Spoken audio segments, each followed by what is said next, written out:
Gamers and gentlefolk, hello and welcome back to the Nexus Gaming Series. I'm going to be your host for the evening, The Sound, and we are going to be taking a look at Division A Semi-Final tonight. We're going to see 9-5 taking on Magnitude Epicenter in a best-of-5 series. This is a pretty exciting side of the semi-finals with 9-5 one of the only the only higher seeded team to make it out of the quarterfinal round. There were upsets in every other quarterfinal match. On the other side, of course, there is Magnitude Epicenter. They are one of 3 different teams being fielded by the folks over at Magnitude. They are the last team of the Magnitude group that are still in the postseason. So I expect to see lots of cheering for them from their org members. Let's take a look at the regular season standings to see how we got to where we are in the postseason. We can see 9-5, 3rd seed with 29 points, and Magnitude Epicenter with 17 points down at 7th. Of course, as mentioned, there was already been an upset, so we can take a look at our postseason bracket to see how we've gotten to where we are. Magnitude Epicenter already punching above their weight class in their quarterfinals, taking out Gambit Gaming in a tightly contested best-of-5. I only caught the last game of that series, but it was a real nail-biting event. Just so much back and forth, really clutch team fight moments. So it really is an different beast once you get into the postseason. So although 9-5 got the better of Magnitude Epicenter in the regular season, that in no way makes for a safe prediction here in the postseason. We can take a look at the battleground selection as everybody from these teams file into our lobby. So we have, in the postseason, there are no coin flips. The higher seeded team, in this case 9-5, gets the opportunity to choose hero pick or battleground selection, and they opted for first hero. So we had map bans go out onto Garden of Terror and Sky Temple from 9-5, with Magnitude Epicenter banning out Infernal Shrines and Towers of Doom. I think probably the right sort of bans from Magnitude Epicenter. During the regular season, 9-5 played many games of Infernal Shrines and Towers of Doom and won most of them. So I think getting those out of the pool makes a lot of sense for the side of Magnitude Epicenter. For 9-5, I think the map ban's probably a lot less targeted and a lot more concerned with battlegrounds that we see less often in NGS. Sky Temple, one of the least popular maps that always makes it into the map pool. It and Brax's Holdout, of course, are the 2 vying for that bottom position. And most teams do not enjoy how Sky Temple can be rather snowbally and uninteractive. So if I had to guess, that's where the logic is for 9-5's map bans. Looks like we've got most of the players getting into the lobby, so we should be off to the races here shortly. In the meantime, welcome everyone. Thank you all for tuning in. It's fantastic to have you here for this semi-final. Best of 5 is always an excellent series length just to really see these teams' draft flexibility and battleground prowess. What was a tight 2-0 in favor of 9-5 is unlikely to be as easy a win now that we are in the semifinal. And make sure you cheer on both teams. I can see that there are folks cheering on both sides, and it will be all the more fun for all of the teammates to get to look back and see you cheer them on in chat. The community is one of the best parts of the Nexus Gaming series, so feel free to shout it out. Let them know. For those who are new to the Nexus Gaming series, feel free to join the Discord. There is a link below the stream.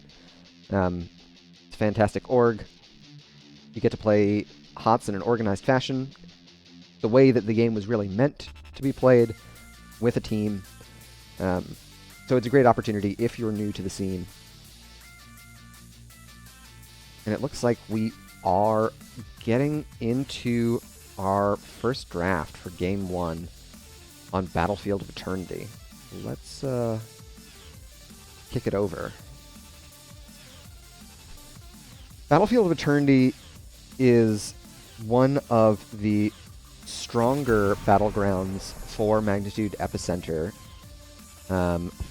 We'll see how they prioritize heroes in the draft. You've got Anub and Lucio bans coming out. These are two of the most commonly banned heroes against each team. There's the Cassia ban, a target onto Sexy Vegan on the side of Magnitude Epicenter, a bit of a Cassia specialist. And there's the Rexar ban. Rexar, a very popular choice for the side of 9-5. An immediate first pick on the Vala. No surprise, Battlefield of Eternity has a very potent objective, and Vala is one of the best heroes at securing that objective with her Hungering Arrow Q build, able to burn through immortal HP fast as can be. Alright, Li Ming and Johanna, the response. Li Ming, a bit of a denial pick. Delta Sniper frequently opting for different mages before the Diablo spellcaster, but it is also a pick that 9-5 has had some success with. And father and son, Anduin and Varian, both chosen for the last half of the first bit of the draft. So, unlikely to be an offlane Varian. We will probably see an offlane ban for Magnitude Epicenter here. Mike Ike has a lot of Lost Vikings games under their belt. Yeah, we're going to see the Leoric ban instead. Not surprising, TLV not necessarily the strongest on a two-lane battleground like Battlefield of Eternity. So we'll see Dahaka, interesting. Taking out the Global, which can be very powerful on the battleground just because of how rich with bushes it is. So he gets lots of move speed. Sonya and Lunara. I like the Lunara pick. She brings some solid Immortal Burn HP with Nature's Culling, as well as vision tools, which are going to be very important for dealing with the Varian coming out of 9-5. It's a lot easier to deal with the King of Stormwind if you can see him coming, and so Wisp, very helpful. And biting my tongue, there's the Diablo pick. There's no way it's an offlane Diablo. So it looks like it's going to be a flex pick, melee flex pick Varian. Might be a Smash Varian, especially with Artanis for the offlane. That's going to really up the burst damage and pick potential that 9 to 5 can bring to bear onto Magnitude Epicenter. Just the support left for MacDaddio. Couple options left that have cleanse available. Gonna opt for the white main. Alright, so let's take a look at our hero selection. Our 2 drafts as our teams load in for Game 1 on Battlefield of Eternity. So a very melee-heavy focus from 9 to 5. Varian, Smash Varian, if it is Smash Varian, that is, also brings a fair bit of pressure for the objective. The armor shred that Colossus Smash applies does apply to monsters, bosses, mercenaries, and therefore the objective. So that, coupled with a Monster Hunter Vala, would be blazing fast race. Of course, the melee-heavy focus of 9 to 5 means that Magnitude Epicenter have the much better poking draft with the Li Ming. So we'll see which side is able to take it, which side is set up for success. And we can introduce our teams. Here on the left, in blue, we've got 9 to 5. Uwu Fitting on Artanis, Ferret on Anduin, Mark playing Diablo, Zombie Boss on Vala, and Mike Ike playing the Varian. To the right, in red, we've got Magnitude Epicenter. Delta Sniper on Li Ming, Polite Gamer playing Johanna, MDC on Sonya, MacDaddio playing White Mane, and Sexy Vegan on Lunara. Let's take a look at our level 1 talents as we get into the first wave of the game. Nothing too surprising. We've got Amateur Opponent coming out from Fitting. Another heavy racing talent. Zombie Boss has opted for Puncturing Arrow at level 1, looking to stack those Hungering Arrows on heroes to increase their race damage. We've also got Lion's Maw from the Varian at level 1, so an increased CC up to 50% when they get all 20 of their stacks that they need. On the other side, no stacking talents. We've got Sentinel Wisp from Sexy Vegan. It's going to be a very useful tool, as mentioned. They've got a lot of flanking threats with the Artanis, the Varian, the Diablo, and so having vision, the increased vision range from that Wisp is going to be super helpful. Sexy Vegan has made the rotation up to top lane. They're able to apply a lot of pressure with MDC here. Mike Ike does not have very many tools at their disposal for fending off the Dryad. A huge swap onto MacDaddio. Is this going to be first blood? It's White Mane with mana. They may make it out alive, but in the end, Fitting is able to get it done with the last charge. Twin Strike's able to take out White Mane. First blood going over to 9 to 5. A great start for them. Of course, the camp on bot went in favor of 9 to 5, and with 2 heroes committed to the top side, Magnitude Epicenter was able to make the same move on the top Khazra.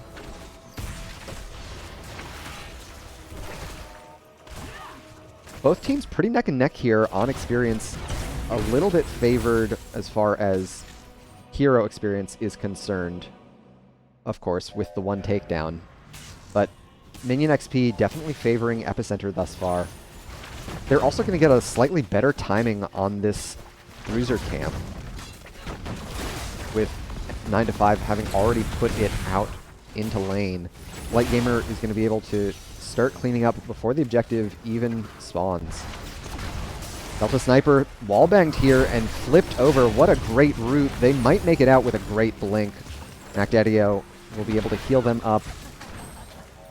No problem. So we'll see on the top side, it's Twin Blades. Mike Ike has opted for Twin Blades. I miss, of course, another takedown in favor of 9 to 5. 2 takedowns now in favor of the blue team. I like the rotation from Epicenter. Oh my gosh, going very deep for MacDaddio. Fitting threatening the swap there. And Zombie Boss getting the flank onto the white main. A great route from Ferret. Checking in on the bot side. There's another wallbang onto Sexy Vegan. Polite Gamer does not have their Unstoppable available anymore. Mac Daddy-O able to give them a little bit more HP with their W. OVO. So a pretty fast takedown towards halftime in favor of 9-5. On the top side, MDC was able to get a fair bit of damage onto the top fort, but Magnitude Epicenter have a lot of work to get through Immortal HP. It looks like they're committing all 5 heroes to the defense here.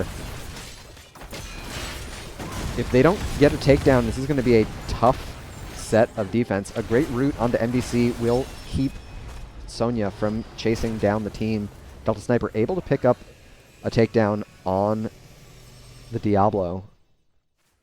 It's still a very healthy Shield Immortal. Level 4, of course, came and went. Level 7's just around the corner for Epicenter. We do have Nature's Culling at level 4 from Sexy Vegan, so they're going to be able to get through this Immortal HP really well. Polite Gamer taking a lot of damage. They were zoned from their gate with the Immortal stuns. Mike Ike has self-sustain now with Second Wind at level 7. We can hear those Seeker procs from Delta Sniper at level 7 doing additional damage when all 3 magic missiles land onto the same target. An excellent talent for burning through Immortal HP.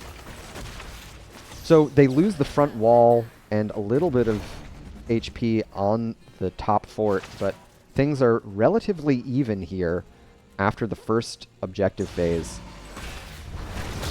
Interesting, we've got follow-through, or final cut rather, for Fitting on Artanis, just increasing the amount of potential race that they bring in those Immortal Burn phases. They're also going to be able to get through this bottom camp lightning fast with the help of Mike Ike. Of course, that does mean it's a 4v3 here on the top side. 9-5 have a fair bit of wave clear available to them. A huge stun onto Delta Sniper. They're able to blink out. Zombie Boss taking so much damage from Vegan there. And this camp remains very healthy. Mark looking for the engagement. There's a swap onto the Johanna. Damage trades still relatively even. Mark continues to find these wallbangs. And there's the takedown onto Vegan. Polite Gamer no longer has their Unstoppable available. Mike Ike likely going to get the chase down here on the Mac Daddy-O. There's another wallbang onto the Johanna. The Unstoppable may last, but not enough. The Vala takes them down. So that's level 10s and the completed Black Soulstone all in favor of 9-5 here, right as the next objective spawns. They're going to use their heroic talent tier advantage to steal away this bruiser camp. I really like this aggressive rotation with the advantages that they've won for themselves.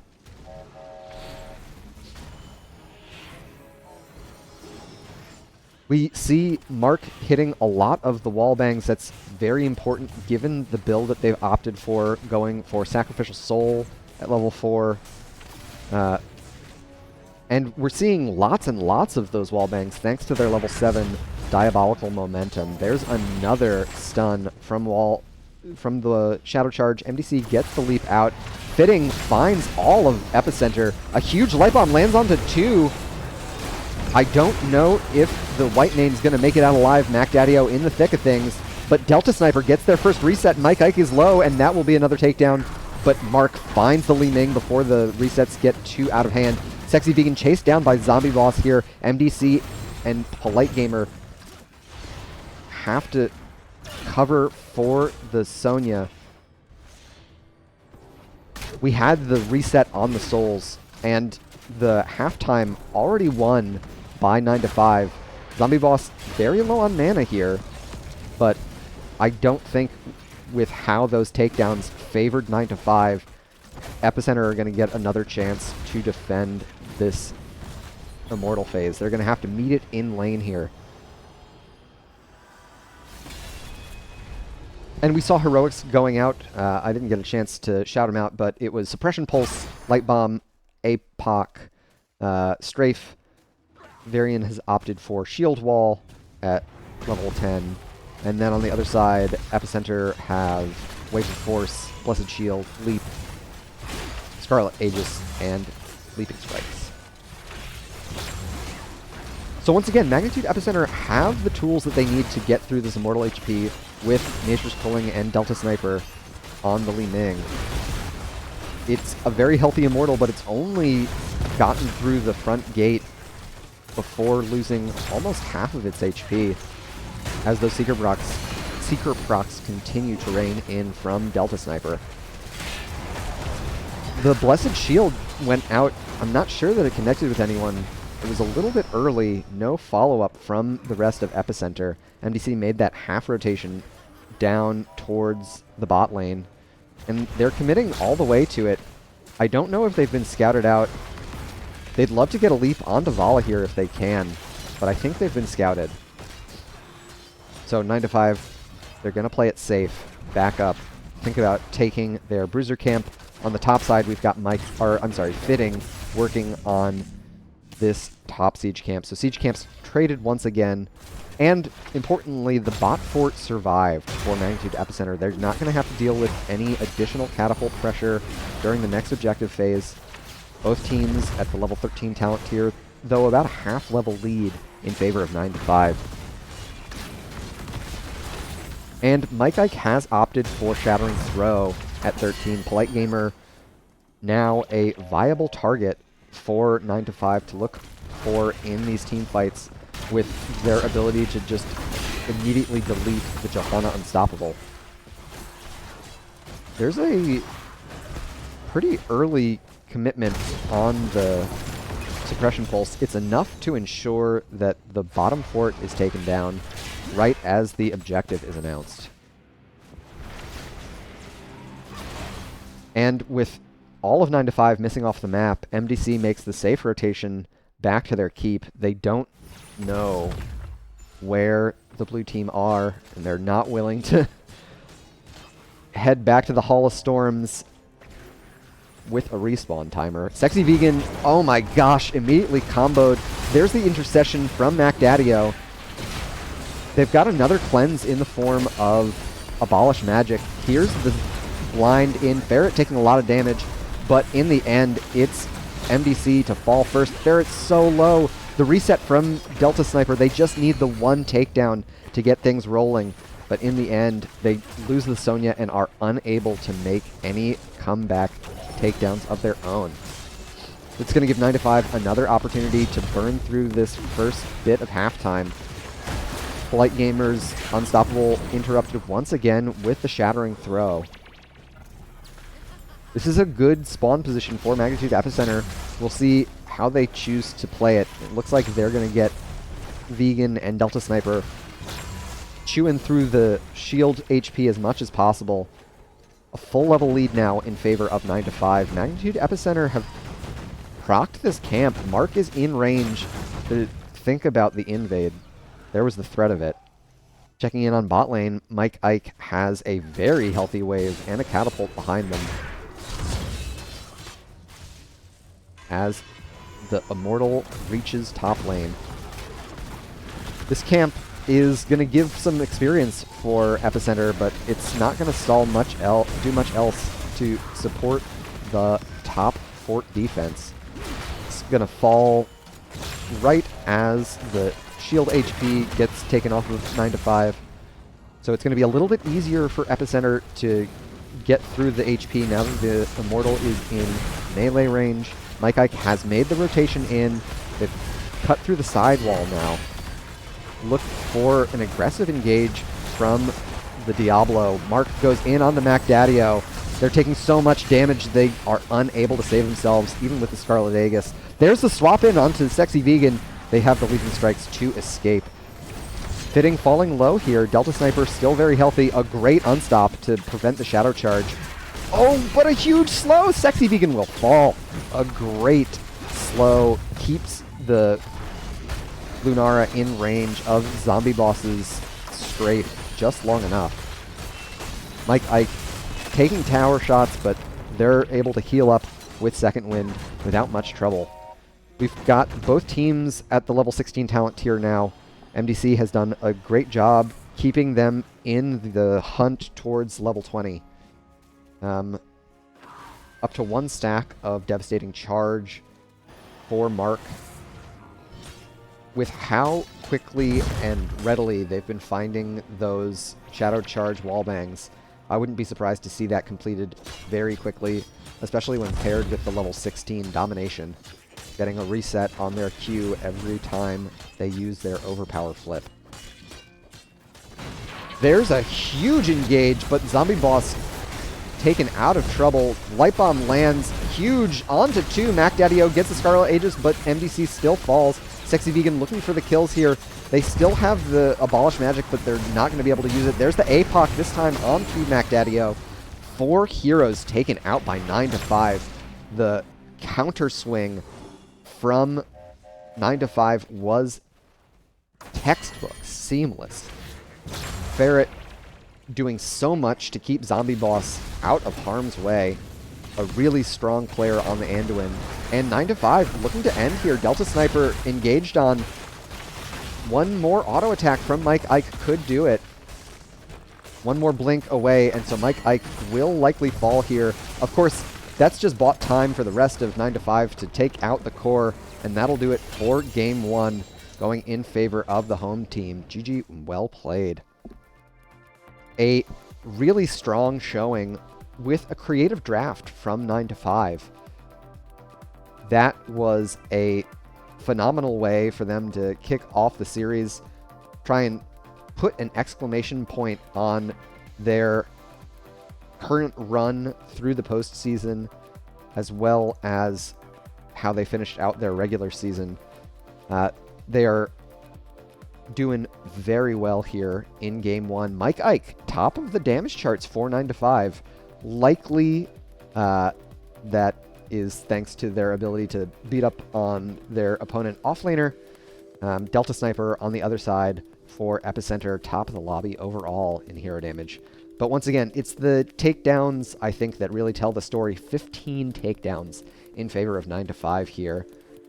We can take a look at our talents, see if anything is strange or out of the ordinary. Seething Hatred for Zombie Boss at level 16 rather than Manticore. Probably the only talent that I wouldn't have expected to see. Of course, I don't know anything about white main builds, so feel free to comment and tell me how this is the best and or worst one. I trust Mac Daddy-O's white main build, just given their performance on the hero thus far this season. Let's head over to our Battleground selection as we prepare for game 2. I was definitely taken aback by the Varian choice. And I'm also still quite surprised that 9-5 was able to burn through Immortal HP so quickly. We knew, of course, getting into game 1 that Vala and Artanis, especially post level 7 when Vala unlocks Monster Hunter, those 2 heroes alone bring a lot of Immortal burn HP, or Immortal HP burn. I did not expect Varian with Twin Blades to be as efficient as they were. Magnitude Epicenter had a great composition with the Lunara and Li Ming for getting poke damage onto the Immortals. But unfortunately, the bombastic teamfight nature of 9-5's melee heavy comp kind of overwhelmed Epicenter there. And so they were unable to set up comfortably and get those pokes.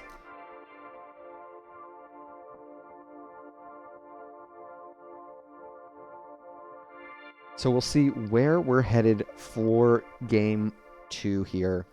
If I had to guess, Magnitude Epicenter, if they want map pick, they'll take us to Dragonshire. If they want first pick, I'm not sure where 9 to 5 is likely to take us. We could see them head to Alterac Pass. They've had some success on the battleground thus far, but it looks like Epicenter have opted for map pick, and they are indeed taking us to Dragonshire. This has been a very popular battleground for them throughout the season, and they've performed quite well on it. In the regular season matchup between these two teams, they were able to play this battleground, and it was a very close game. Just a couple decisive team fight wins from 9 to 5 at key moments was able to shift the mid-game in the regular season. But Magnitude Epicenter have done a fantastic job throughout the season in playing the battleground. There's a lot of do-si-do, as it were. And so knowing how to get those rotations is definitely a battleground comfort thing that some teams have and some teams are less practiced on. TZ, hey! Welcome to the stream. Glad to have you. And to anyone who tuned in midway through Game 1, welcome to all of you as well. It's great to have you here. We're already one game into our best of 5 semi-final for Division A. We're seeing the 3rd seed 9 to 5 take on the 7th seed Magnitude Epicenter as we get ready for Game 2 on Dragonshire.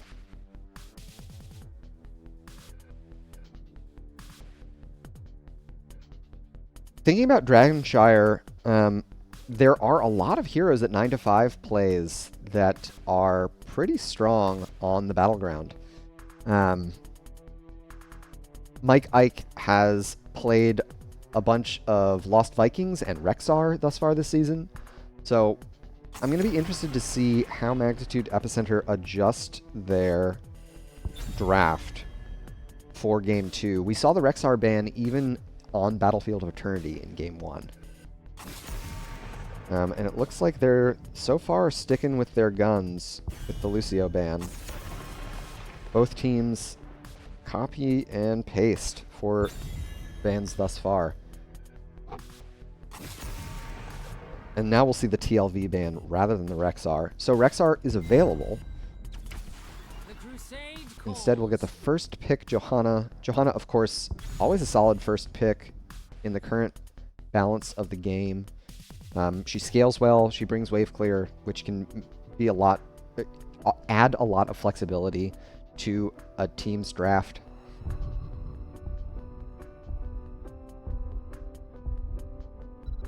Next two picks here. Okay, Varian Stukov.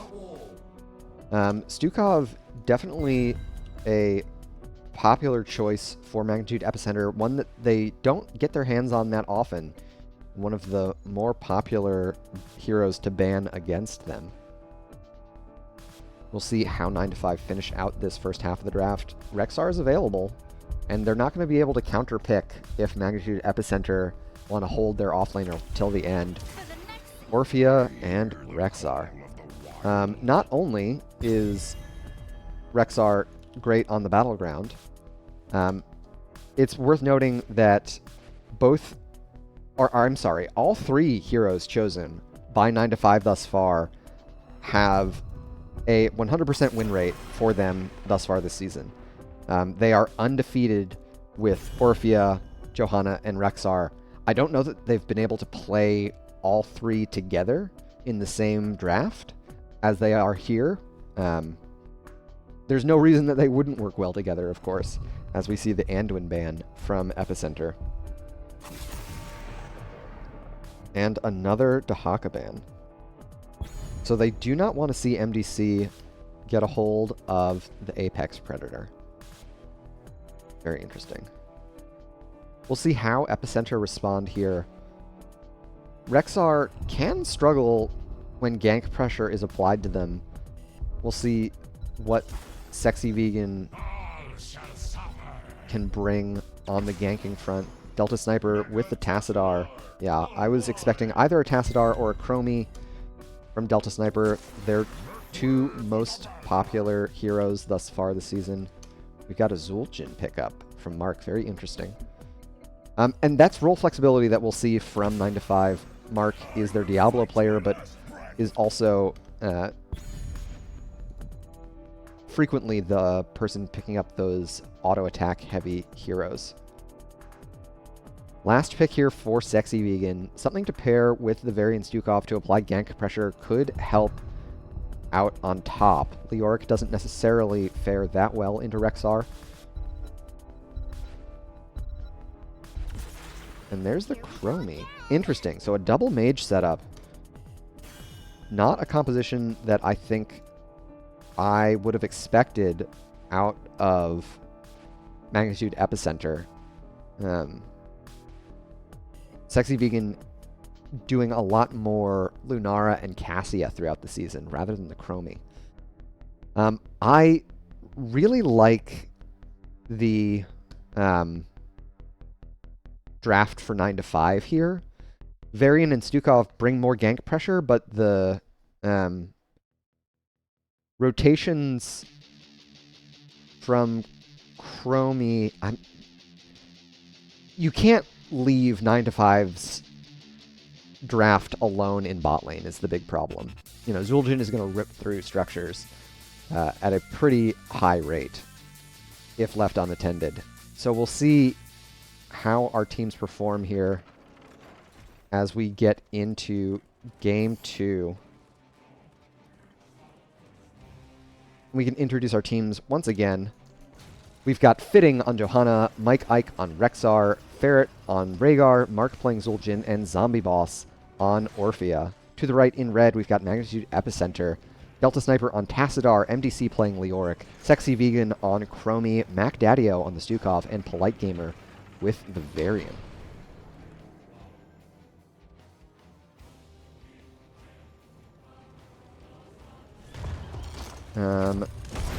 Level 1 definitely favors 9 to 5 at this point. Polite Gamer is going to have to get to level 4 before they can claim to be a real tank. Of course, the wave clear that Epicenter have is copious, I would say, is a fair assessment.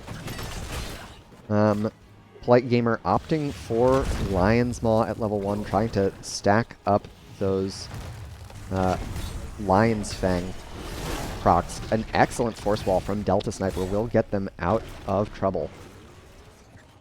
And here's the rotation in from 9 to 5. An aggressive use on the Purge will draw first blood. Mac Daddio falling low. Mark already up to 3 stacks on Yuan Axe, thanks to their level 1 recklessness. And with the 1 minute mark achieved, 9 to 5 immediately get onto their siege camp. Ferret and Mark ripping through that. Sexy Vegan doing a decent job to make sure that rotations are safe, thanks to their level 1 Time Walker's Pursuit. And we're going to see the aggressive invade from 9 to 5. They want to fight as much as possible while Varian is weak. Try and get as many safe stacks for their Zul'jin as possible. The points have unlocked here. Polite Gamer able to step up and secure the bottom shrine. We've got Mac Daddio soloing the siege camp here. And on the top side, MDC doing battle with Misha. Mike Ike opting for Hungry Bear and Easy Prey. So not the most common level 1 for pairing. Mark and Ferret were able to get through the Bruiser camp. That's going to put a lot more pressure onto Leoric there in top lane. Fitting finds Polite Gamer. There's the force wall. Zombie Boss haunting waves in. That's not what it is. That's a Sylvanas talent. Either way, Orphea dead, because Polite Gamer and Mac Daddio are well in sync with the Varian Stukov combo. They're looking for Ferret. Unfortunately, the rest of Magnitude Epicenter were a little far away. We can check in on top lane to see how MDC is faring against Mike Ike and that Bruiser camp. a lot of damage, and with no connection on the Drain Hope, they're going to have to back up. Drain Life, rather. Mark falling very low! So 1 for 1 there in bot lane. Sexy Vegan tries to get to the clock. Unfortunately, the time trap just outside of the range that Chromie could save himself with. Mike Ike already through most of the front wall here, and 9to5 get the first opportunity for double altar channel. They're also about a half level ahead with their level 7s in hand already. It's a pre-4 minute Dragon Knight. It is not the strongest objective, but it's definitely one that 9to5 are going to be happy that they've secured. Zombie Boss kind of just running it into the mid gate as forcefully as they can. Already through most of the towers there. Checking in on the bot side, Delta Sniper and Mac Daddio trying to fend off Mark and friends. There's the kick in on Polite Gamer. Level 7s on both sides now.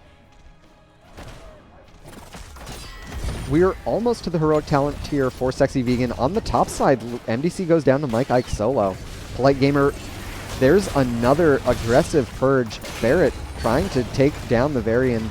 A couple more parry charges will get Polite Gamer out of trouble. Fitting taking so much damage. Zombie Boss was able to get through that front wall and put some damage onto the mid fort. MDC on the top side continuing to slug it out with Misha, who is essentially immortal with their level 4 Hungry Bear.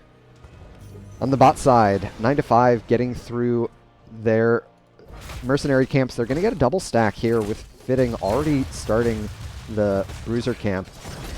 The Siege camp, of course, taken by most of the rest of 9to5. So a bit of a build-a-boss. With their heroics nonetheless, 9to5 have a strong push here for bot lane if they want to support it. Looks like they're going to use the heroic talent tier instead to get onto Delta Sniper. There's the Blessed Shield. No damage in range, however, to follow up. The Crushing Jaws does not connect onto Mac Daddio. They're going to be able to get this steal away. There's the Ancestral Healing drawn from Ferret. Sexy Vegan and Delta Sniper able to clean up the boss that was built. But the Siege camp still lives.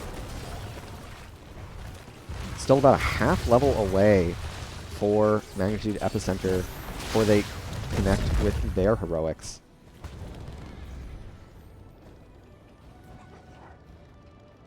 Objectives spawning here in the next 20 seconds. We've got 9to5 immediately getting onto the next Bruiser camp. Oh, on the bot side, Fitting caught by the taunt. A great pick for Epicenter. Power play that they are definitely going to be happy to have here as the objective spawns. Mark and Zombie Boss stick around and they're able to capture the Bruiser camp. Delta Sniper catches Mike Ike with the Force Wall.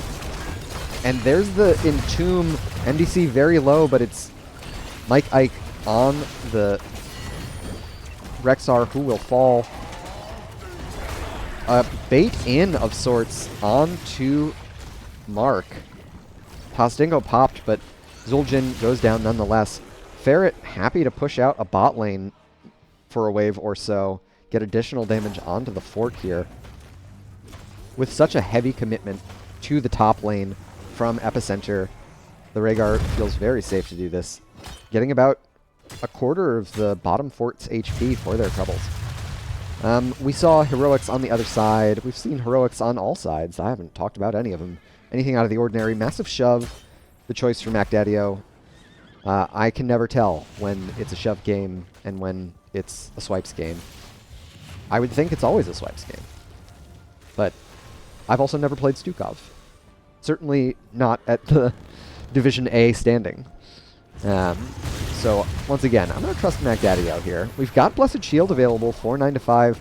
I imagine they'd love to secure their level 13s before they look for the next fight. Ferret in mid, soaking up on the Rhaegar, and that'll secure the next talent tier for Epicenter, or I'm sorry, for 9 to 5. Epicenter trying to get the pick while 9 to 5 are split. Fitting taunted here, Vegan chased down by Zombie Boss. They're able to pop the timeout, and there's the shove. Zombie Boss gets the dash away with their Shadow Waltz. Oh my gosh, Sexy Vegan gets absolutely nuked with Mike Ike's rotation down. It's 4v4, no connection on the Entomb. It's Bestial Wrath for Mike Ike on the Rexar. I would not have expected that talent. Polite Gamer unable to escape. The last auto attack landed by Mike Ike. So yeah, Bestial Wrath. I mean, I guess it pairs well with the other Misha-focused talents that we've seen at 4 and 7, Aspect of the Beast. But, whew, definitely not what I'm accustomed to seeing out of Rexar players. Fitting and Mike Ike trying to get through MDC's HP here. They'll pop the Ossian Renewal, but with the Wraithwalk already committed, that's going to be another takedown while Mark gets in the objective. So second DK going over to 9 to 5. They might be able to get through 2 forts here if they're able to split their siege diligently. Level 13's in the hands of Epicenter. We've got an auto attack build from Leoric coming online. Eye of Zul Jin from Mark is going to make them a lot more survivable. A lot of damage onto the Johanna. The takedown happening just before the Ancestral Healing can land. Polite Gamer would love to find Mark here with the silence. Perfect follow-up from Mac Daddy-O, and that's a double takeout. So they lost the fort in bot, but Magnitude Epicenter could try and siege in here with their power play. They're instead going to opt to get some spell armor before they press in on the bot lane. Checking in mid. MDC able to get the Wraithwalk away with Ferret and Mike Ike rotating in on them. So we're still missing Zul'jin for the next 10 seconds. Magnitude Epicenter would love to even out the catapult pressure here in bot lane, if possible, by getting through this bottom fort. Here's a rotation in from Johanna. They still have spell armor on the side of Magnitude Epicenter, so they're willing to stick around to finish off the fort. A lot of damage onto Fitting there. It's Mortal Strike for Polite Gamer at 13 rather than Shattering Throw. Mark caught. They have to pop the Tazdingo. They do it early enough. Mike Ike makes a huge rotation in. Mac Daddy-O, Delta Sniper, and Polite Gamer all fall to the aspect of the beast. Misha will eat you alive. Bears are not your friend. Learn a lesson from Grizzly Man. Oh my gosh, and they're chasing down MDC. Aspect of the Hawk at 13, kind of surprising, honestly. I would have expected the Charge talent at 13 that gives you more damage, which pairs with the cooldown reduction from Aspect of the Beast. And Thrill of the Hunt. Oh, interesting. Move speed increases. So both a move speed increase and attack speed increase for Mike Ike with their 13 and 16 pairing. So basically 2 Zul'jins now on the side of 9 to 5 with Eye of Zul'jin and Thrill of the Hunt. Delta Sniper making the rotation up, checking in on mid lane. Oh, Mike Ike dodges the Entomb. They pop the Bestial Wrath, but Misha falls nonetheless. Fitting, Zombie Boss, and Ferret trying to make the best of the 3v3 while Mark steals away this siege camp. An excellent heads-up rotation from the Zul'jin player. And Ferret continues to apply pressure to these side lanes, taking advantage of the fact that Rhaegar is one of the best wave clear supports still in the game. A double siege camp and a catapult here in bot lane. Flight Gamer gets the flank. It's an even talent tier fight. They get the taunt onto the Zul'jin. They have to pop the Taz Dingo. The Ancestral lands as well. And Delta Sniper was caught out. Zombie Boss able to take out the Tassadar with the help of the siege camp. 2 more takedowns means that mid lane is open once again for 9 to 5. They're going to be able to secure another Dragon Knight.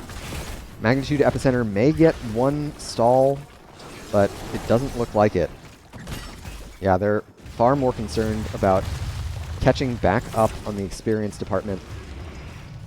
Speaking of, we're doing pretty even, all things considered, on the takedown XP, but the minion XP is pretty heavily in favor of 9 to 5. Likely thanks largely to Mike Ike's contributions.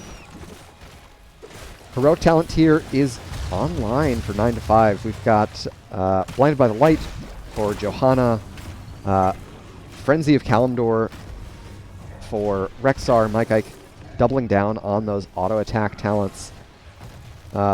Forest Medicine? Amani Resilience.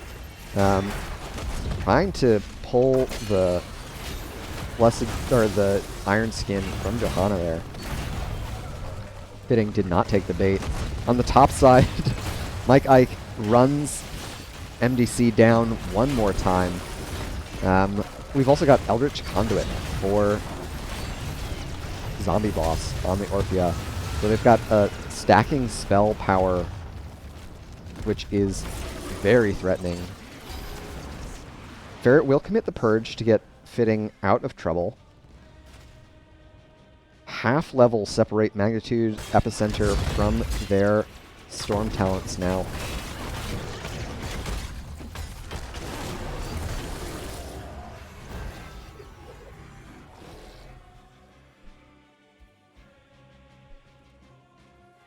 And they're going to get him here before the next objective phase.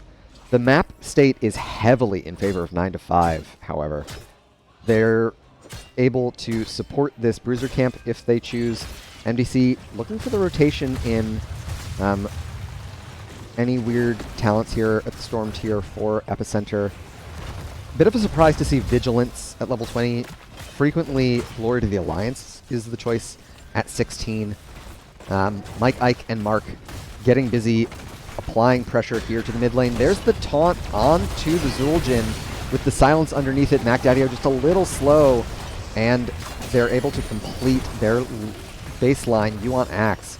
So they're going to get 2 rounds of the revolving sweep on their axes. This is a 4v5 in favor of 9 to 5.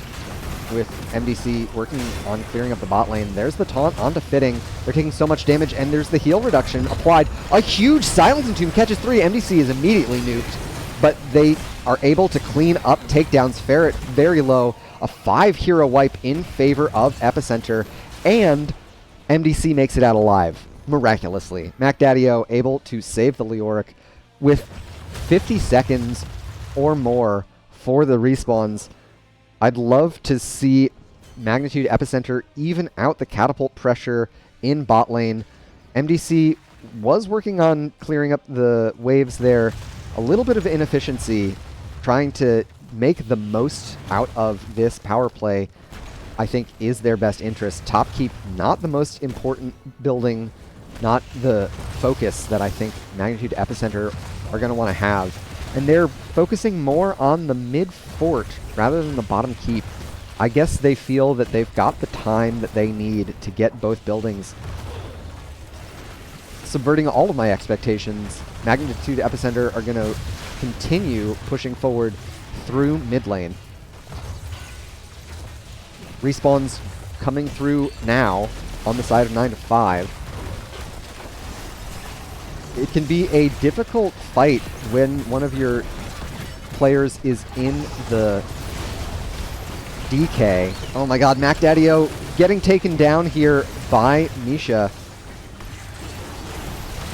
Leoric is the first to fall. They'll respawn sooner than most. And Magnitude Epicenter did get the keep that they wanted. But I think they probably would have liked to get more than just the one. Mike Ike making a huge flank here. They connect with Polite Gamer, get the stun. They've got body blocks with Misha, but Delta Sniper able to take down the bear. So the map state a little bit more even now. 9-5 still in the lead with periodic catapult pressure in their favor in top lane.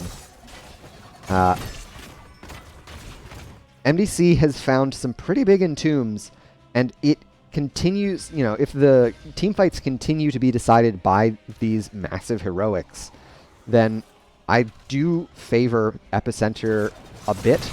A Silence Entomb on Ferret or Zombie Boss could prove fatal for 9-5.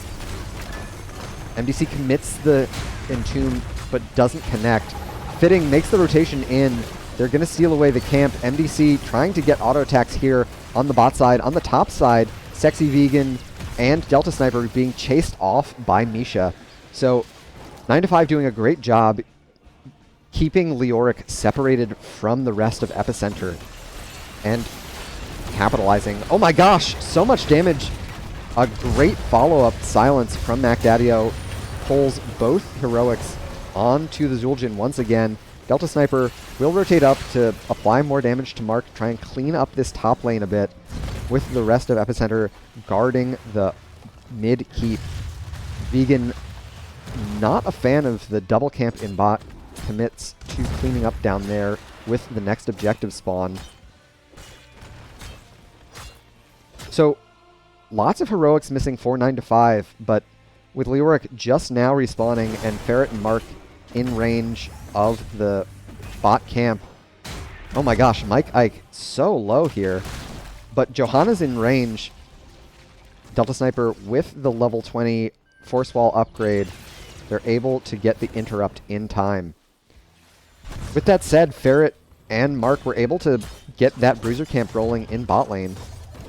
That's going to continue to apply pressure with the constant catapults in bot lane as well. Magnitude Epicenter committing to the topside Bruiser camp. A bit of a surprise, frankly. I don't know if they're going to be in range for the interrupts. Polite Gamer face checks the bush here, finds Fitting. There's a great taunt. Silence follow-up immediately blown up. Of course, the counter swing is pretty heavy in favor of Epicenter, and they used a lot of heroics there. MDC falling low, as is Polite Gamer. A big silence lands onto Mark, and there's the flanking Misha, gets the stun onto Delta Sniper. A taunt lands onto Rexar, unkillable popped for Zul'jin. Delta Sniper in full retreat, as is the Varian. Oh my gosh, the Ancestral goes off, and Mark picks up the Dragon Knight. All the while, we've had catapults, a double catapult, in fact, mounting on the core for Epicenter. The shielding is gone already. I expect to see Mark walk this straight past the mid-keep and immediately onto the core. They're going to do just that. I don't know if Magnitude Epicenter are going to be able to stop this siege, especially if Zombie Boss gets this takedown onto Delta Sniper. It doesn't matter, even without it. 9-5, clean up game 2 here on Dragonshire. GG and well played once again to the higher seed team. All right, there you go. A clean execution from 9-5, and Johanna, Orphea, Rexar remain completely undefeated thus far this season for 9-5. Of course, when you've got 3 different heroes with a 100% win rate, how do you draft around it, right? It's a tough one. It's a tough puzzle that Magnitude Epicenter are going to have to answer. Mike Ike, top of the charts for any stat that you care about if you're 9-5. A unconventional Rexar build, but one that they seem to have a lot of success with and a lot of prowess on. Any other things stick out to me? both Johanna's game 1 and 2 opting for hold your ground at level 4 rather than subdue. Not the most common choice. We typically tend to see more subdue choices. Zombie Boss opting for a full Shadow Waltz build at 1, 4, 13, and 16. So fantastic. There you go. 9 to 5. Very well played. We can get ready for our next battleground here. And this is the potential tournament postseason life on the line game for Epicenter. They have to put something together here in game 3 if they are going to make the reverse sweep dream real.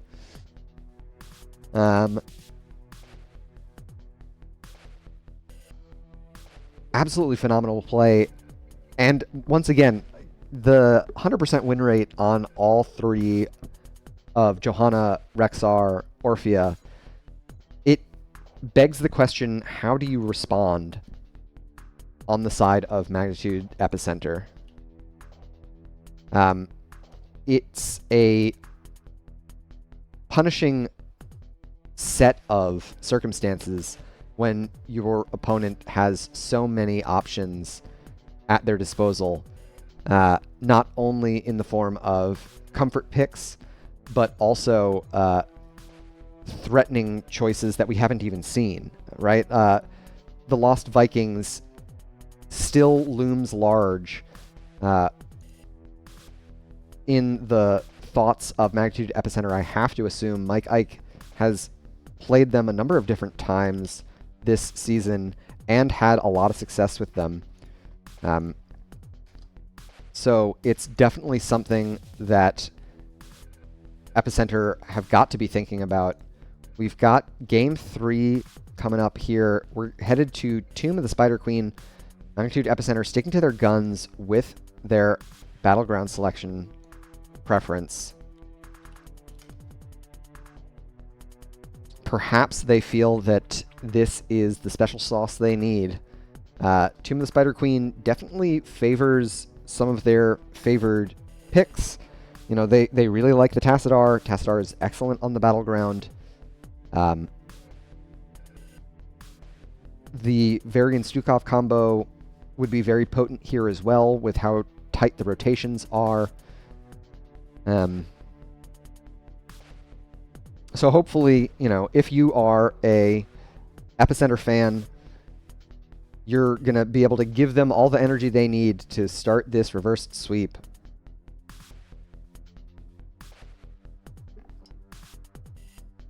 And it looks like we are off and running for the draft.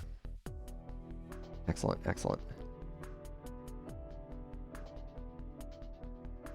The first pick preference of 9 to 5 definitely complicates the draft picture for Epicenter.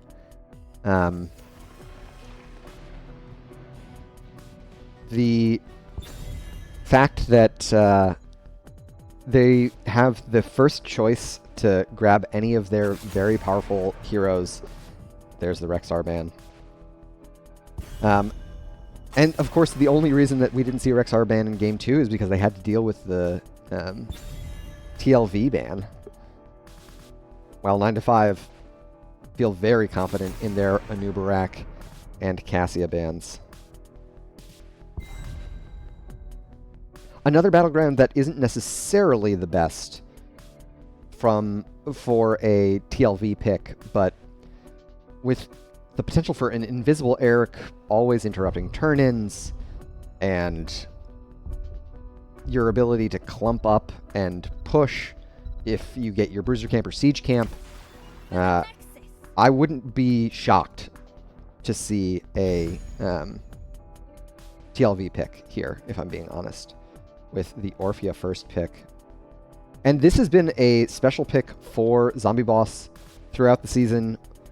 I believe it is their most frequently chosen hero, and as mentioned, they are undefeated on it so far this season. Tassadar and Blaze. Okay. Surprised that this is the first Blaze we're seeing out of MDC. Blaze has been a go-to choice for Epicenter thus far this season, with Fitting picking up the Diablo. The few games I've seen of 9 to 5, typically it's been Mark on the Diablo, so I'll be interested to see if that swap comes through or not. Next ban available to Magnitude, Epicenter. 9 to 5 still haven't chosen an offlaner. We might see another Leoric ban. That's what we saw in Game 1 on Battlefield of Eternity. If it were me, I think I'd still stick with the TLV ban, but I'm also a terrible drafter. We're going to opt for a Sonya ban instead. Okay.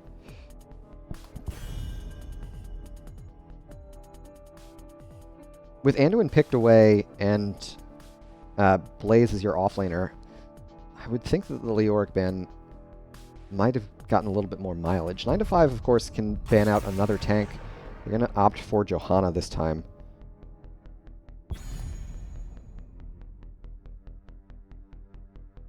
Of course, wave clear is not something that Epicenter are too concerned about thus far. They've already got Tassadar and Blaze, so they're pretty well taken care of on that front.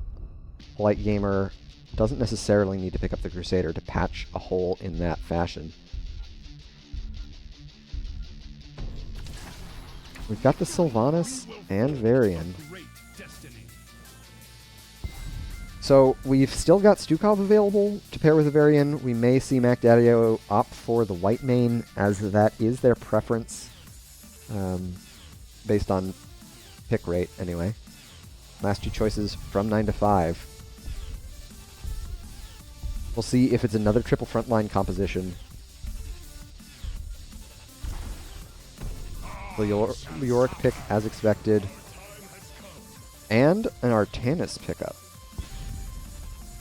So it is triple frontline. I would not have expected an Artanis pick here.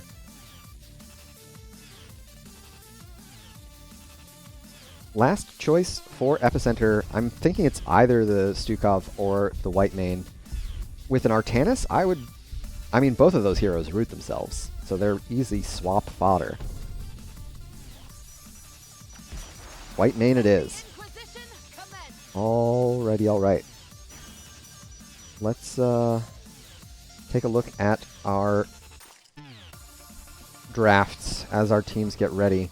We did see the role swap come through, so Mark will be playing the Diablo once again. I expect probably another Q build with Diabolical Momentum. Yeah, and a very beefy frontline. Leoric, Artanis, Diablo. Sylvanas brings some percent damage. Second Artanis pick, Hoku. This one's for you. As was the first one. All Artanis picks are for you. A known, notorious, infamous Artanis enjoyer and member of the NGS community. We'll see how the teams perform here in potentially the ultimate game of the series, if 9 to 5 have anything to say about it. Introducing them for perhaps the last time, we've got Fitting on Leoric, Mike Ike on Artanis, Ferret playing Anduin, Mark on Diablo, and Zombie Boss playing Orphea. To the right in red, Magnitude Epicenter trying to start the reverse sweep here on Tomb of the Spider Queen. We've got Delta Sniper on Tassadar, MDC playing Blaze, Polite Gamer on Varian, MacDaddio on White Main, and Sexy Vegan playing Sylvanas. And a very quick pause. Let me see if I can figure out what's going on. Ah, we've lost a player. So we'll see how quickly they're able to make it back. Yeah, we've got a little bit of percent damage, as I mentioned, from, or at least the potential for it, from Sylvanas. But it's not the cleanest. We'll see how they're able to do it. They have opted for Overwhelming Affliction at level 1. I like what Magnitude Epicenter are doing here. Polite Gamer charges in. Mike Ike has opted for Protector of Ire at level 1. Alright, so they're looking to land auto attacks on Blaze and nothing else. They have no other interest, and I can't blame them. Blaze is definitely a hero that you frequently get a lot of stacks on. Mark immediately going in onto the Tassadar. Delta Sniper falling very low. Mac Daddio able to save him. And here's the rotation in from MDC. They land the jet propulsion, draws the leap of faith. So a volatile set of rotations thus far. Mike Ike looks for the swap, unable to connect. Polite Gamer is going to have to keep walking away. Sexy Vegan applying a lot of pressure to Fitting here. MDC, however, is likely to be first blood. Mac Daddio gets the Zeal, but it isn't enough healing. First blood once again in favor of 9-5. And there's another pause. So a little bit of trouble on the lag front for Epicenter. It very well could be what's causing the disrupted rotations here. And we're already off to a pretty snowbally start for 9-5. Mark on the Diablo has already gotten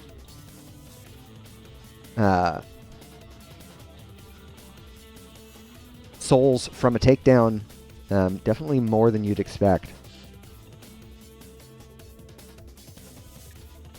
On the other side, the wave clear for Epicenter, I think, is stronger. And that frequently is very important for Tomb. Tassadar and Blaze both bring a lot of wave clear. I imagine we will see Sylvanas opt for Unstable Poison at level 4, including an additional bit of wave clear pressure. On the other side, Leoric and Orphea are no slouches, but Diablo, Anduin, and Artanis can't talent into anything to really increase their impact on the waves.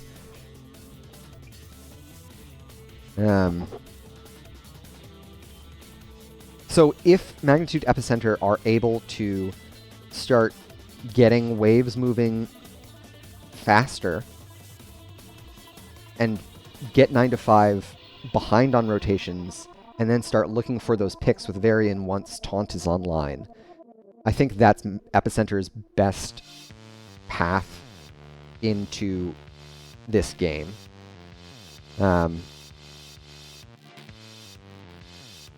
Looks like we will get back into the game here shortly. Still a little bit of trouble with ping, but they might have received the facts of the RAM that Hoku was sending, or they might have taken John Knight's advice and downloaded some more. Either way, they are back into it. So we'll see if that RAM and or interbutts, bits, and bytes are enough to make a difference. Epicenter getting onto their bruiser camp. We've got Mike Ike taking the first pass at the siege camp as well. I don't think Epicenter really have any ability to contest them on it, given how they've split their lanes and the fact that Varian is still without taunt. We've got Mark opting for Sacrificial Soul once again. Taunt is now online, so this is where we can start to see a little bit of actual performance from a tank on the side of Epicenter. Delta Sniper able to push out this wave, and Polite Gamer has diligently collected all of the gems on the side of Epicenter. Delta Sniper is going to have to be careful with these force walls. Mark might be able to get some shadow charges into them if the Tassadar isn't careful. On the bot side, MDC still dealing with this siege camp. Mike Ike defending it diligently and getting those stacks. A taunt lands onto Zombie Boss. The force wall a little bit late. Sexy Vegan still safe on the top side. They were able to get a little bit done with the Black Arrows push. So structurally, Epicenter are doing a little bit better on the top half of the map, but of course, Mike Ike with that siege camp was able to push MDC back a bit. And the first turn-in will go uncontested for 9 to 5. 11 gems in. Zombie Boss able to play a little bit more aggressively now that they're not holding on to that objective progress. There's the taunt onto Diablo. A bit of a odd interaction with the Leap of Faith and Shadow Charge having been queued up, but they're going to get out. And it gives Polite Gamer the opportunity to drop their gems. Oh no, on the bot side! A huge collapse from Mark and Zombie Boss means that 9 to 5 able to pick up another takedown, this time onto MDC. They're going to lose gems for it as well. They no longer have the ability to secure an objective due to those gem losses. Sexy Vegan able to get a lot of damage done here on the top side. A great swap from Mike Ike has Sylvanas in a rough spot. 50% of their HP sacrificed to the Hierarch of the Daylom. Zombie Boss puts a lot of damage onto Polite Gamer, and there's the stun, this time onto Sexy Vegan. They have the Haunting Wave, so they're able to escape. Mike Ike does not connect with their Phase Prism shift. And now Magnitude Epicenter have to juggle the Bruiser Camp in mid lane and the turn-in pressure from 9 to 5. The melee heavy composition. Oh my god, a huge swap in onto Mac Daddy-O, an instant blow up on the white main. Polite Gamer wallbanged by Mark. It's another 10 souls. No, I'm sorry, they've already completed their Black Soulstone quest. So it's just a quick 40 armor for them. I will say, in spite of the one-sided takedown count, Magnitude Epicenter are still in the game from an experience standpoint. At least for now. Mark looking for the Shadow Charge onto Delta Sniper. No wallbang or overpower, so... Oh my god, the swap! Mike Ike looking for another huge God swap distance, but Delta Sniper able to escape. No Protoss v Protoss violence thus far. And 9 to 5 trying to find a pick here. Epicenter doing a good job splitting their wave clear and cleaning up this objective phase.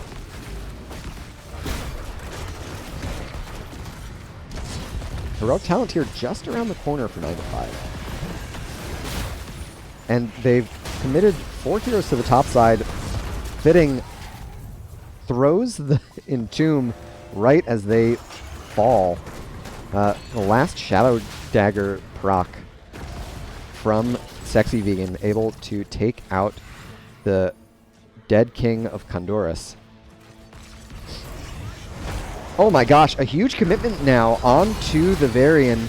Polite Gamer will escape thanks to the intercession from Mac Daddy-O. Sexy Vegan on the top side gets the turn in, and that'll be enough for the objective phase. We still have heroics available here for both sides. The swap does not connect. MDC doesn't connect with the charge. Polite Gamer gets the taunt, but it's a huge turnaround from Zombie Boss. Delta Sniper connecting with the electric fence. So heroics thrown from 9 to 5, but Epicenter was able to make it out without too much trouble. They still have heroics of their own. I'd love to see them try and re-engage here with that advantage in their pockets. Zombie Boss dismounted here. There's the taunt from Polite Gamer. Heroics flowing on both sides. Sexy Vegan overpowered in, and Sylvanas will fall. They must not have had... Oh my god, the Light Bomb follow-up with the Shadow Charge. The Scarlet Aegis drops. Mac Daddio healing as much as they can. They've gone and there's another wallbang from Mark. This Diablo will not be stopped. Mark continuing to find these angles and bring all sorts of terror and punishment to Magnitude Epicenter. Of course, that fight means that Epicenter was able to get through a fort on top side. The heavy commitment and focus on the heroes means that Magnitude Epicenter now are in the lead structurally. But they are trailing in the experience front thanks to the takedown disparity 5-1 in favor of 9-5. Polite Gamer found by Mike Ike. The swap does not connect. We've got Sexy Vegan and, oh my gosh, the APOC from Mark just a little bit out of range of Delta Sniper. Mark gets the interrupt on the channel from MDC. We've got enough gems from 9-5 for another objective phase. But Polite Gamer gets another Sol. They're not going to get another chance to do it here. So that'll be another objective phase going over in favor of 9-5. And there's another swap onto MDC. No wallbang from Mark. And with top lane pushed out as far as it is and a bruiser camp in mid, Epicenter may be able to weather this objective phase with relative ease. Level 13 is now online for 9-5. We've got a Wraithwalk build from Fitting, opting for Ominous Wraith at level 13. That extended range means that they're going to be able to spook in and find Delta Sniper. They respond with the Black Hole. No swap from... Oh, what a great taunt under the fort. In the end, the Leap of Faith is good from Ferret. But as mentioned, the preparation that Epicenter were able to do before the objective spawn means that they're able to get the worst of the objective taken care of. There's the Scarlet Aegis, but Whitemane standing still. Mac Daddio immediately falls. 9-5 doing so well to find Epicenter in these rotations. And Whitemane having a lot of trouble dealing with all of the frontline CC pressure that the triple bruiser Diablo brings. Mike Ike gets another swap. Varian will fall. It's a fair number of gems. Delta Sniper thinking about picking them up, but in the end, it's just flirting with danger with Mark in range for another Shadow Charge. Mark gets another Shadow Charge, does not find the wallbang, however. There's a huge swap. Delta Sniper gets the Shadow Walk out. They commit the Black Hole as well. Alright, so with the Spear of Adun, what do you call that? Purifier Beam? Man, it's tough for Whitemane this game. She's a hero that likes to stand still and channel stuff. She can't channel stuff if she's got a Purifier Beam on her. She can't stand still if she's going to get entombed. She'll get swapped. 9-5 doing an excellent job applying pressure to the healer on the side of Epicenter. And unfortunately, MDC has not been able to get bunkers placed in safe enough positions. Polite Gamer caught in the entomb. Mac Daddio likely the target here of the rotation from Mark. There's the stun. If they get in the bunker, they'll probably live, but too much CC from Diablo. It's the takedown once again in favor of Mark. Gets the pull out. Oh, they narrowly escape. So still, 2 takedowns going in favor of Epicenter there. And they understand that their win condition is getting to Whitemane and taking out the healer. Bruiser camp in mid has already been working through most of this mid fort. Magnitude Epicenter likely to go down for this fort. Fitting has the Entomb in the next 10 seconds. They might look for another takedown. They're just 10 gems away from their next turn-in, and they're going to be able to pick up most of those here in the top lane. Level 16s, of course, have been achieved by both sides. We've got 2 from 9 to 5, heavily considering what they might like to pick at level 16. Thermal Lance has come online for Epicenter, so that'll help deal with all of the percent damage. Oh my gosh, there's the swap in, however. Entomb lands, MDC is caught. MacDaddy-O the target once again, and Mark will take them out with the rest of 9 to 5. Of course, Epicenter getting some turnaround kills, 2 for 2 here. Polite Gamer getting chased down. They don't have any more healing available to them. Ferret still alive for 9 to 5. And they've also got their cleanse at their disposal thanks to the level 16 Glyph of Faith. Another swap, this time onto Delta Sniper. Mark gets the Shadow Charge onto the minion to close the distance and looks for the connection onto Sexy Vegan. Another objective phase. This time the waves are in a much better spot for 9 to 5. They're going to apply most of their focus here to the top lane. Mike Ike trying to get a swap onto Sexy Vegan, but they've still got their mount at their disposal. So Sylvanas makes it out without any real trouble. This is a pretty punishing push from 9 to 5. A great route from MacDaddy-O stops the APOC combo, but MDC gets caught here. They're going to get entombed. They're going to get wallbanged. Mike Ike receives the Leap of Faith. MacDaddy-O able to save MDC here, but now Polite Gamer is the target. Another swap in from Mike Ike on the Artanis. Delta Sniper escapes. The bunker is down, but Polite Gamer is probably going to fall. There they go. Another completion for the Black Soulstone quest. Mike Ike tries to find another swap onto Sexy Vegan. Fitting has fallen low, tanking the keep there. Top keep lives. Mid keep might not be so lucky with this heavy wave and objective still behind it.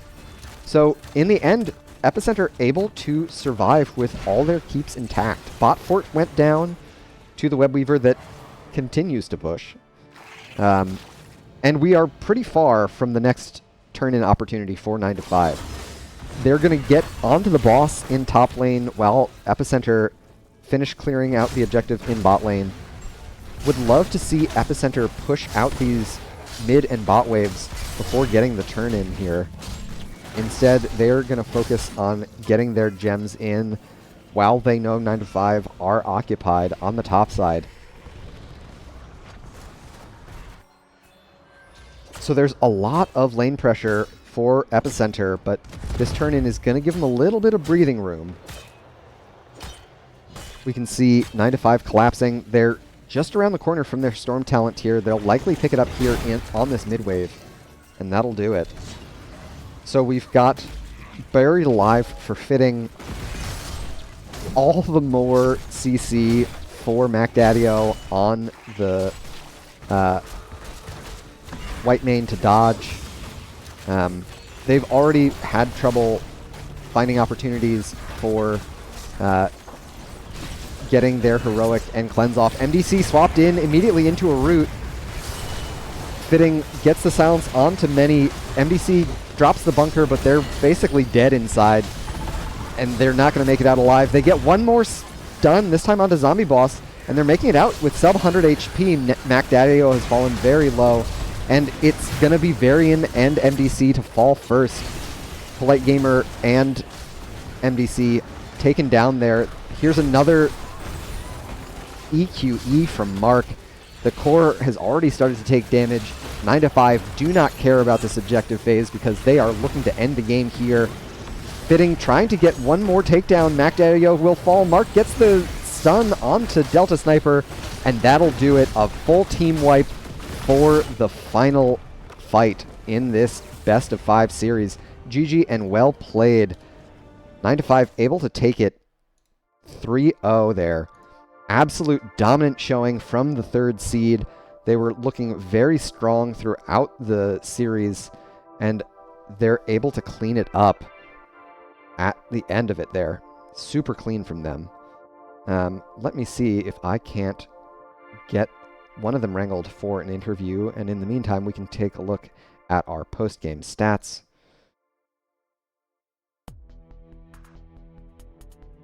Yeah, 3-0. Super convincing for 9-5. Oops, that's not what I wanted. We were getting to the stats. That's what we wanted. Yes, thank you. And we're going to take a look at the talents as well. So the triple frontline composition definitely looking like the preference for 9-5. They showed it games 1 and 3, and they looked very strong on it both times. Let's see here if I've got any representatives from the fine folks from 9-5 available for an interview. Hey, how's it going? We will be joined, it looks like. Excellent. Let me just kick over to our interview scene so everyone can hear you. And I'll say GG and well played. That was a clean 3-0. How are you feeling after your sweep? Pretty damn good. Pretty damn good. Excellent. I feel pretty funky. Pretty funky. Funky, right now. nice. Funky is always a good way to feel. So 3-0, I'll say that in the regular season, I was able to catch up on your regular season match between Magnitude, Epicenter, and yourselves. It looked a lot closer than this postseason match. Were you guys expecting a different sort of draft prep from Epicenter? What do you think was such a heavy difference maker in this series that made it so much more dominant in your favor?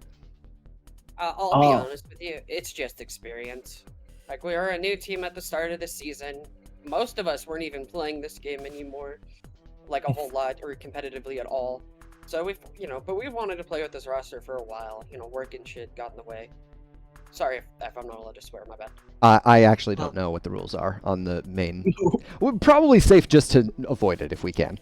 Yeah, sorry, that was completely my bad. It's all good. It's all good. Yeah, I mean, and even in the previous game, we hadn't played for 2 weeks, like none of us. And so after the first game loss, we were like, oh, we have to refigure it out. Again, it's just like finding what works for us versus what doesn't. Like, we tried to play triple bruiser, which we didn't at the beginning of the season. We like to play, Lucio. We like to play the Johanna. We like to play the Orphea. But at the beginning of the season, we didn't know what we wanted because we had never played before. And the longer the season went on, the more we were like, okay, we figured it out in this aspect, and this aspect. Awesome. Yeah, I mean, you guys definitely looked very comfortable on the triple front line. Of course, it was a pleasure, Zombie, to see you on the Orphea 2 games in a row. I don't know if you're aware, probably are, you haven't lost an Orphea game yet this season. Yeah. So do you think that's something that I was talking about it as we were in between lobbies? From a draft perspective, y'all have a lot of questions that need answering, right? Like, we've got an undefeated Orphea, we've got an undefeated Rexar, we've got an undefeated Johanna, and then we've got oddball picks like TLV and these triple bruiser comps. Do you think that this draft flexibility is part of what's contributing to your recent success? You've dropped a single map in the last 6 series. Yeah, I think so. Absolutely. I think the fact that we can just switch around where we need to helps us a lot. Like, at the beginning of, I think it was the first game where I played Vola, that wasn't initially what I was going to be playing. But we just last minute made a switch up and it worked out in our favor. Yeah, but we kind of leave it open. So if you'll notice our draft patterns, because I'm doxing us immediately, we always try to prioritize certain flexible picks when we get the chance. So even we don't know what the second half of the draft is going to look like. We have some ideas, but we're waiting until like the very, last minute where we're like, okay, we're committing. So normally we have a game plan going in that's very flexible in our draft, and we have a lot of good picks that allow us to be that flexible team. Yeah, especially whenever we see the enemy team. Like if we see something like Blaze or like Diablo or whatever, right? They have Sylvanas. Like we know we can just flex around to being like, we can just dive them more, or we can play more safe because we have those flexibility in our characters. Absolutely. Very and helpful. That flexibility showed through beautifully. I mean, 2 different people playing Artanis. Did Mike Ike play Artanis Yep. game 1? And I played Artanis. Yeah, game that's what one, I thought. and I he thought it was played game fitting 3. on game 1. Yeah, so everybody, flexibility in their roles as well. I mean, Mark's Zul'Jin game 2 was very strong, but man, that Diablo with diabolical momentum at 7, Mark looks like an unstoppable force. Yeah. He's our goat. And I love his again, Diablo. it's how we flex it, because again, we picked the Diablo early rotation, we picked Orphea Andy, and then we were still deciding whether we wanted to pick Triple Bruiser or not until the very end when we committed to it. Normally I am the tank player. Only in Triple Bruisers do I not play tank. But that's the fun part, is I get to play different role, just hanging out. Which the lyric was super helpful in that last game too. So where we caught out so many people, the name is escaping me, Varian. Like we caught him out to get his gems out of the way, like a lot, which was very helpful. Oh yeah, and Mike Ike swaps were phenomenal. Oh my god, we were screaming. No, just Mike Ike? So, all right, my bad. Game 1 was a long time ago. I'm sure your swaps were fantastic as well.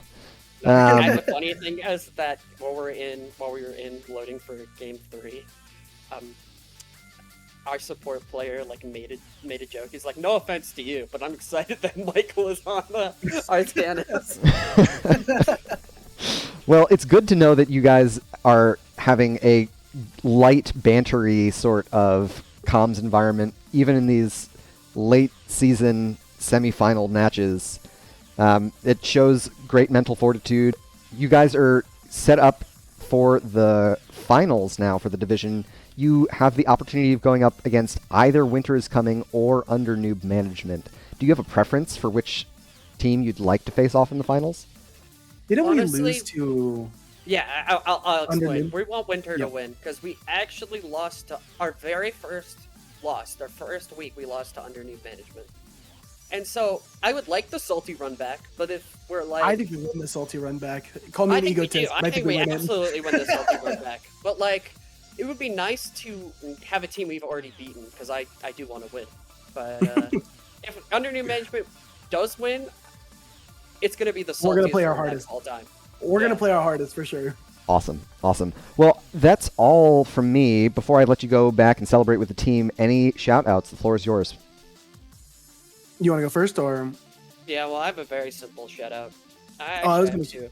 So, first of all, thank you to the people in our Discord who watched and supported us, because I was very happy to see people actually watching. Yeah, I was looking at chat between games. I got to shout out Funky Town. That's what really kept our... Large shout out. So, fun fact, the entire time we were playing, I may or may not have had a YouTube video that was just called Funky Town, and it was just a spinning little... I don't know if anyone's heard the channel Bird. It was just him spinning around for an hour, and I had that playing the entire set for everyone to listen to. Tilting is impossible. Whenever we start to get upset, someone goes, Funky Town! It happened way too often. Like, when we got 5-man dived and all died, I was like, don't worry, guys. Funky Town, we got this. And we brought it back. So, Absolutely. You heard it here first, folks. Funky Town is the way. I'm just saying, if more teams did that, there would be less tilting. Real. Fantastic. Well, you played fantastic. You're looking red hot, headed towards the finals. Good luck in your next series, gentlemen. Take care. Thank you. So there you have it. You heard it from the fine folks over on 9 to 5. They're set up, they're ready, they're in Funky Town, and they're excited for whichever opponent they are going to end up against here in the Division A Finals. That's going to do it from me on the broadcast. Stick around. Or actually, I can't raid you because this isn't my channel. After I sign off, go to twitch.tv/NGS or Nexus Gaming Series 2. We've got another series kicking off there right about now. But before I do sign off, I want to give some shout-outs of my own. To everyone who tuned in, thank you for contributing all of your energy to these broadcasts. It's great to have a chat that's supporting the community, and we wouldn't be half as much of a community without all of this participation.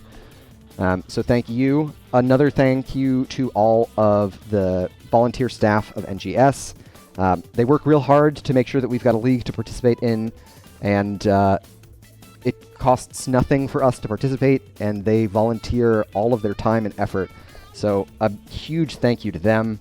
Last but not least, a big shout out to all of the artists, musicians, and programmers whose work I feature on my broadcasts. You can check them out using the !credits chat, credits command in chat. And it's all open source, or I should say Creative Commons sourced. So you could include this work in your next project if you like it. They'll also be in a credit roll coming up here at the end. And otherwise, that'll do it from me. Till next time, good luck and have fun out there. Peace and love.